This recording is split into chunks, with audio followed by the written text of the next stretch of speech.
σου φυθώ.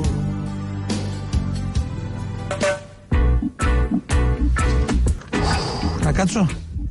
Βέβαια, κάτσε φίλε.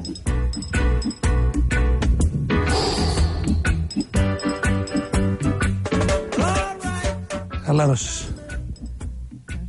Εγώ είμαι πολύ χαλαρά. Θέλω να χαλαρώσεις και εσύ φίλε. Δεν έχεις κι άδικο. Το όνομά σου? Γιάννης. Γιάννη, πόσα χρόνια ζεις εδώ στη Γάβδο? Εδώ έρχομαι εδώ 10 χρόνια, αλλά χαλαρώνω φίλε. Μήπως είσαι από τη Θεσσαλονίκη και χαλαρώνεις? Όχι. Εγώ είμαι από τη Μάνη και από Αιθιοπία. Ποιο είναι το μυστικό της Γάβδο?